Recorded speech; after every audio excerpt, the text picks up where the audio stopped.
Hello mga friends, nandito kami ngayon sa at pinapasyal ko tong aking nanay dahil parang matagal na talaga siyang puro lang talaga warehouse yung nakikita niya. Kaya eto, dito na kami ngayon para man lang ma-fresh yung nanay ko na ito.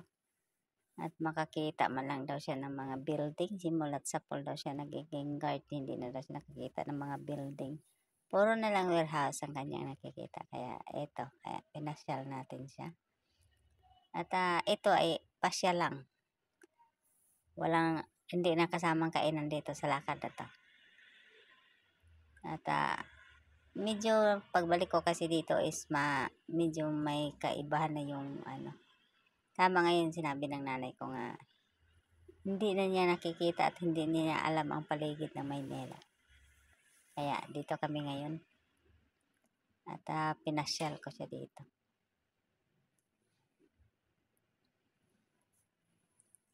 Malayo-layo rin ang nilalakad namin, mga kaibigan.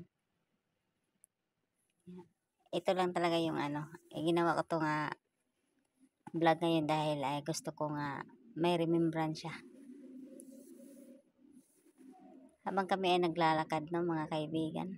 At pagdating namin dito, gulat na gulat yung nanay ko dahil hindi pala niya alam. At nakakalimutan niyang Valentine's Day pala ngayon. Kaya natutuwa siya nung nakita niya yan. Pero dinadaan na lang namin yan, hindi niya yung pinapansin kasi hindi niya mahilig yung nanay kong ganyan. Yung gusto lang kasi niya malibang yung sarili niya. Dahil almost 2 years. Hindi na talaga siya, walang race day, wala talaga. Puro lang talaga warehouse yung nakikita niya. At kung magre-race day man siya, is hindi naman lang siya umalis ng bahay dahil yun, ipapahinga na lang niya. Kaya ngayon, sinulat ko na yung pagkakataon na may pupuntahan siya at sinamahan ko. Sabay na rin to pasyal. Nakakaawa talaga yung nanay ko. Ang nakaka-bad trip lang dito dahil kami ay naglalakad. Baka pa daw ay maligaw. Kaya yun, pabalik-balik talaga kami dito banda. At ang hirap kasi mga kaibigan na mag-vlog ka nga. Yung gusto mo nang kumuha ng video pero nakatiting wala kang nahihirapan ka dahil sikip ng tao. Tapos yun sa jeep hindi ka pwede kumuha ng video habang tumatakbo. Mas mga madaanan ka na mga magagandang view nga pwede mo videoan. Wala, dadaanan mo lang talaga dahil nakasakay ka lang ng jeep. Kaya dito kami banda. Pinapasyal ko siya dito dahil medyo malamig yung hangin at saka maganda din tanawin. Saka hindi dito banda mainit. Ito kami naglalakad-lakad. Marami pa sana kaming nadaanan kaso nga lang hindi namin nakuha ng video dahil hirap sa jeep. Sikip talaga kami kanina. Pagdating namin dito na kami nagbi-video dito. Doon na namin to dito. At yun.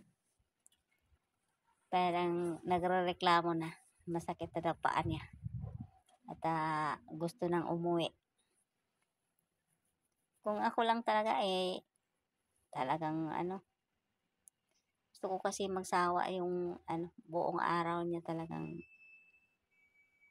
hindi niya pinasukan dahil may pinupuntahan naman kasi siya dito pero yun sinamahan ko para maipasyal na din. Pero sa sobrang busy talaga ng trabaho ng nanay ko, hindi na lang niya alam Valentine's Day ngayon. Kaya pati nang nagugulat siya, hala, bakit ang dami daw bulaklak na nakita niya kanina. Siyempre Valentine's Day hindi niya alam kasi puro lang sa trabaho Hindi na niya iniisip yung sarili niya. Wala na siyang time. Eto ngayon, wala na. Nagreklamo na. Uuwi na daw. Natapos naman din yung pinupuntahan niya. At ayaw na niya mamasyal. Gusto niya umuwi. Dahil may duty pa daw siya mamaya. Napakasipag talaga itong nanay ko. Hindi na niya iniisip yung sarili niya nga makapagpahinga. Importante sa kanya, may pasok, may trabaho, may sahod. Yun, dun siya masaya.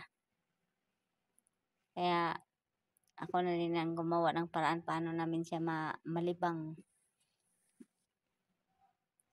Dahil minsan nagkukwento pag-uwi, puro na lang daw warehouse yung nakikita niya, puro na lang daw laman ng warehouse.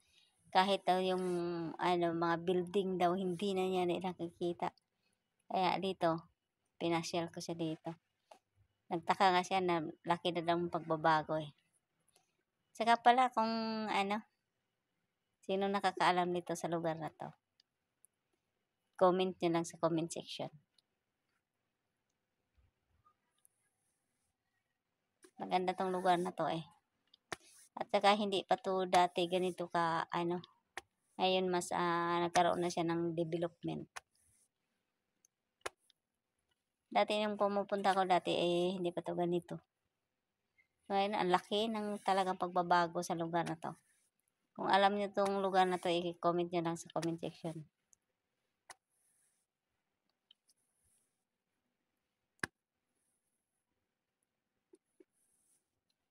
At kami ay pauwi na no.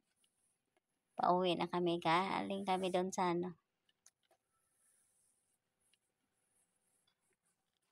Okay naman yung napunta ng nanay ko. At pumayag na lang din ako uuwi dahil may duty pa daw kasi siya. Kaya yun, sinamahan ko. Papunta na kami doon, pabalik na kami ng bahay. Kaya kung sino pang hindi nakasubscribe,